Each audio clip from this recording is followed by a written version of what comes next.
옛날 산이 둥글게 둘러싼 마을에 한 아이가 태어났다. 마을의 장로가 찾아와 아이를 들여다보더니 얼굴이 굳어졌지. 이 아이 사주가 뒤틀렸다. 저주받은 아이야. 당장 산에 버려라. 부모는 서로의 손을 잡고 세차게 고개를 저었지. 안 됩니다. 3년 만에 얻은 아이입니다. 절대로 버릴 수 없어요. 장로는 길게 혀를 차며 문간을 훑어본 뒤 나섰어. 내 말을 듣지 않으면 분명 후환이 들이닥칠 거야. 나중에 후회하지 말거라. 그날 이후 아이는 별탈 없이 무럭무럭 자랐어. 유난히 잘 먹는 아이였지. 아침에도 저녁에도 아이는 항상 배를 고파했어. 특히 엄마가 삶아준 달걀을 먹을 때면 가느다란 팔에 힘이 번쩍 들어 나무를 들어 올리고 마당의 맷돌도 가뿐히 옮길 수 있었지. 부모는 그때마다 놀라며 말했어. 아이고 진서가 힘을 사용하면 안 된다. 다른 사람이 보면 큰일 날지도 몰라. 부모는 아이가 태어날 때 장로가 했던 말이 항상 마음에 있었거든. 저주받은 아이라는 말 말이야. 하지만 아이는 저주는커녕 언제나 해맑은 장난꾸러기였어. 장로는 장터길에서 그 아이와 마주칠 때마다 혀를 차며 못마땅한 눈길을 던졌지. 에잉, 재수없는 녀석. 오늘도 일진이 더럽군. 퇴! 부모는 속이 상했지만 마을의 장로인지라 어쩔 수 없이 아이와 급히 자리를 뜨곤 했어. 아이의 식욕은 자랄수록 더 커졌고 아이도 건강해져만 갔어. 해가 몇 번 바뀌고 진석이는 어느덧 17살이 되었지. 그러던 어느 날 갑자기 진석이의 이마가 불덩이처럼 달아오르고 정신을 못 차릴 정도로 심하게 알아누웠어. 아버지는 약차를 다렸고 어머니는 이불을 덮여주며 말했어. 진석아, 네가 좋아하는 달걀을 삶아뒀다. 어서 나와서 먹어보거라. 이렇게 아프다니 큰일이구나. 부모는 거의 뜬 눈으로 밤을 새웠고 이튿날 새벽 방문을 열었을 땐 진석이가 보이지 않았어. 문간엔 서둘러 묶은 보자기 끈 자국, 방 한켠 달걀 바구니에는 달걀이 사라져 있었지. 그리고 대문 앞 흙길에는 산 쪽으로 향한 넓은 발자국이 또렷이 보였어. 깜짝 놀란 부부는 호둥지둥 산으로 올라 아이를 찾았지만 결국 아이를 찾을 수 없었어. 그 무렵부터 이상한 소문이 돌기 시작했지. 산 골짜기에 괴물이 나타났다는 거야.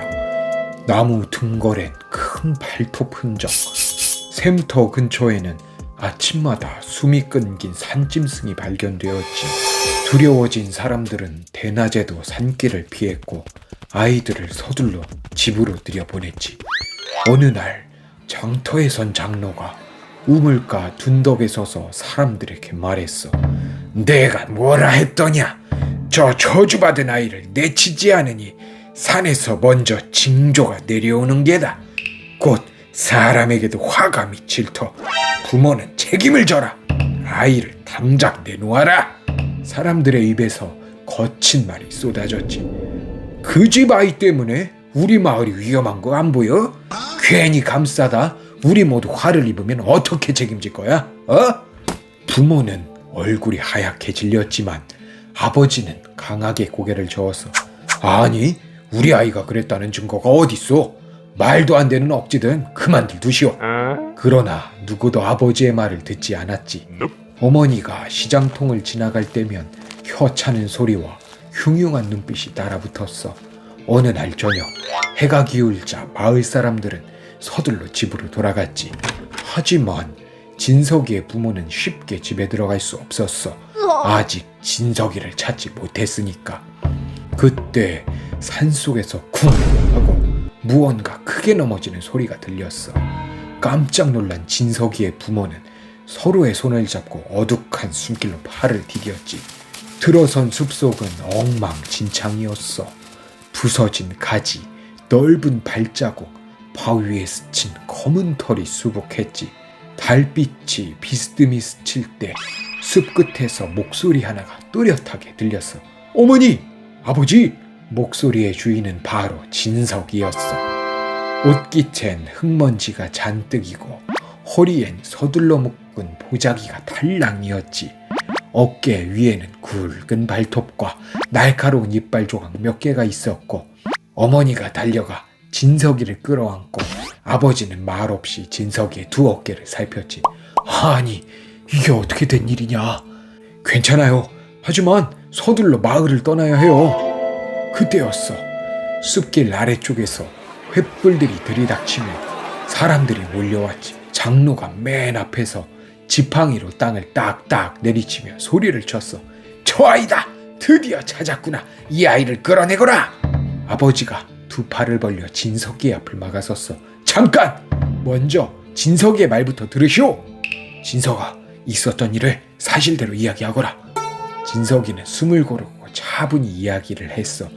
산에 집채만한 곰이 나타났어요. 골짜기마다 쓰러져 있던 산짐승들은 그놈의 짓이었어요.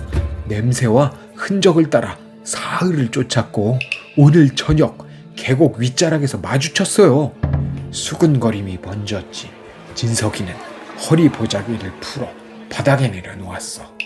진석이가 천을 열어젖히자 검은 털과 은빛 발톱과 이빨이 드러났지.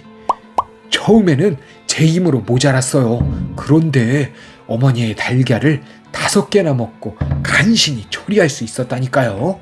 하지만 장로는 콧방귀를 뀌었고 사람들은 그 말을 믿지 않았어. 헛소리! 사흘씩 날뛰는 곰이라면 우리가 모를 리가 있겠느냐? 저 발톱 어디선가 만들어온 농간일게다. 사람을 속이는 게 더 잔인한 놈이지. 진석이는 한치도 물러서지 않았어. 곰은 혼자가 아니에요. 오늘 겨우 쓰러뜨린 게 한 마리라고요. 숲 안쪽에는 집채만한 곰 무리가 더 남아있다니까요. 순식간에 웅성임이 커지기 시작했지. 거짓말! 집채만한 곰이 있다는 소리는 들어보지를 못했어.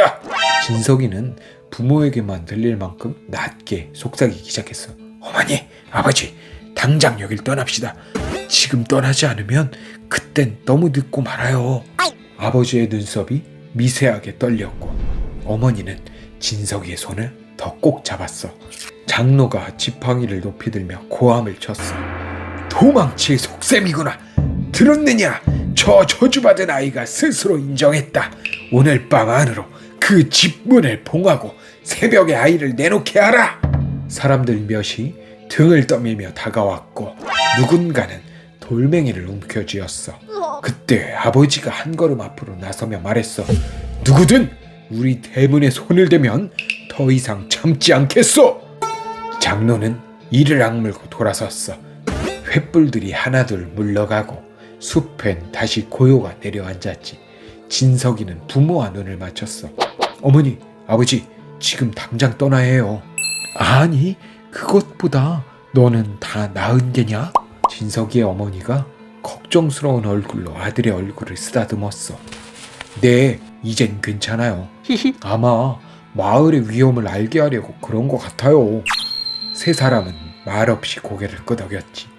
집에 돌아온 뒤 작은 보자기들에 꼭 필요한 것만 담으며 어머니가 조용히 물었어. 정말 이곳을 떠나야 하는 거니? 진석이는 대문가에 서서 어둠을 한참 바라보다 대답했지. 네, 곧 큰 재앙이 마을에 들이닥칠 거예요. 세 사람은 서둘러 집을 빠져나왔어. 그렇게 산 중턱을 넘어설 즈음 멀리서 땅이 흔들리는 소리가 들렸어. 그리고 이어진 건 짐승들의 회성. 마을 쪽에서 붉은 불빛이 피어올랐고 새벽을 가르는 포효 소리가 산맥을 울리기 시작했지. 남은 곰 무리가 마을로 내려온 거였어. 그들은 짐승도 사람도 구분하지 못한 채 마을을 쓸어버리기에 여념이 없었지. 멀리서 그 광경을 바라보던 진석이와 부모는 말없이 손을 꼭 잡았단다. 결국 너의 말대로 되었구나. 어머니의 눈가에 눈물이 맺혔지만 진석이는 조용히 고개를 숙였어. 마을 사람들이 우리의 말을 믿었으면 좋았을 텐데 말이에요. 그 말에 아버지는 한참 말이 없었어. 그러다 이윽고 작게 중얼거렸지. 어쩔 수 없는 거지. 너가 태어났을 때부터 저주받았다고 욕했으니 말이야. 어쩌면 그 벌을 스스로 부른 거야. 그날 이후 세 사람은 산 너머 새로운 마을로 자리를 옮겼단다. 사람들은 그들을 달의 가족이라고 불렀어. 왜냐면 보름달이 뜨는 밤마다 그 집에선 달걀 삶는 냄새가 은은히 퍼졌거든. 사람들은 말했지. 그 냄새가 나면 우리 마을은 재앙을 피한대. 사실은 보름달이 뜨면 그 집채만한 곰이 올까봐 진석이가 달걀을 먹고 있는 중이래.